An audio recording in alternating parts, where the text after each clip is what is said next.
All right, a couple of things we could know tomorrow, whether the Federal Reserve went ahead and hiked interest rates, and by Friday, whether the United States government will stay fully open. It's looking like a partial shutdown now if they can't reach agreement on that wall funding for about $5 billion.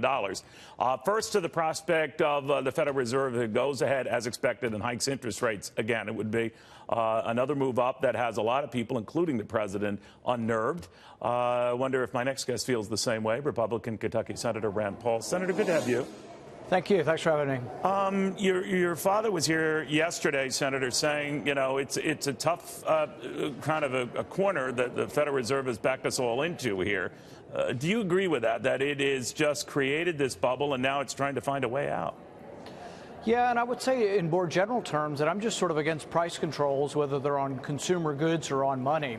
And the fact that the Federal Reserve is so involved with determining what the interest rate is, inevitably it leads to misallocation in the marketplace. You know, I think the whole real estate boom had to do with the Federal Reserve keeping interest rates below market, but also quantitative easing and control of the interest rates, I think, has led to the stock market boom. So I think there will be a correction. It's always been, to my mind, a question of that it's taken this long for the marketplace to decide that, you know, as quantitative easing gets less of an easing, that there will be a correction. I think that's where we are now. Do you think, Senator, if we do not see the Federal Reserve raise rates tomorrow, it would be because the president made it very clear that that would be a big mistake? And is there a danger in that?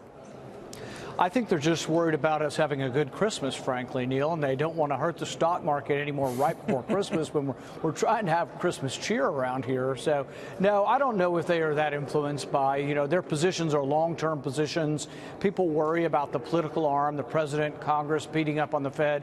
I think they're fairly independent. I can't imagine, you know, I'm not a big fan of the Fed or their policy or that they control so much of our economy, and yet I do think that they actually don't respond to us as much as we could. I think we could have more influence. Like, you know, the whole idea of us auditing them, they're sort of afraid that we would somehow have oversight over the Fed. Well, my goodness, that would be a great idea to have more oversight of the Fed, but it'd be even better if the Fed weren't so involved and weren't so powerful, actually.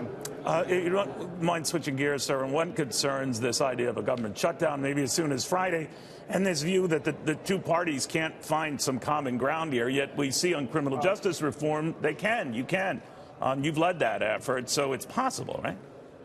Well, you know, people worry about the government shutting down, and I can understand that, but they should also worry about keeping the government open. I mean, if you keep a government open that borrows $1 trillion a year, are there problems to that? Is there an ultimate underpinning, you know, that is eroding away for the whole country when we accumulate a $22 trillion debt, when we borrow more than $1.5 million a minute? So I think both are a problem. We shouldn't willy-nilly shut the government down, but we also shouldn't just keep it open and keep spending money like there's no tomorrow. A lot of people fear that even a partial shutdown could be a problem. You don't seem to think that's a big deal? No, I think shutdowns are more hype than reality. I think the thing that should upset the American people is that it actually costs more to shut it down because we always pay the people for not working. So they'll declare 80% of the people up here unessential, meaning they don't have to show up for work, but we always pay them. I don't understand that. They're unessential. We keep paying them and we keep them employed. I'm for, if you're unessential, maybe that's an argument for making government smaller. Yeah, it must be hurt a lot if someone tells you you're unessential, you don't have to come in, but that's another issue. Let me get your take on you know, I know you don't like to wade into these Mueller matters, but you know, we had the Michael Flynn situation where sentencing was delayed, and an idea that it hangs as noise for the markets, that this isn't resolved, that it could drag on a while. Regardless of what you think of the Mueller probe, are you worried this drags on and on and on? Yeah, and I think, you know, the interesting thing about the Mueller probe and about with General Flynn in particular is I've always been a critic of the idea that you can listen to someone's phone call without a warrant. That's what they did to General Flynn. I think it basically was entrapment. I think what they did should be illegal if it isn't already illegal what they did to him. But then on the other issue to me is a little unseemly, the idea of people lobbying for foreign governments.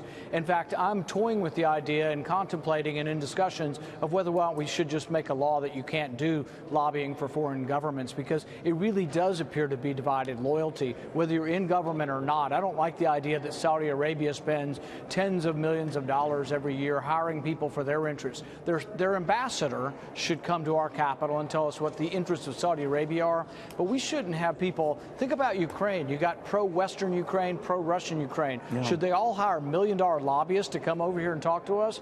No, I think that's unseemly, and a lot of people could potentially be hired that aren't working in our country. So real quickly, though, General, or Senator, it's clear the general did lie, though.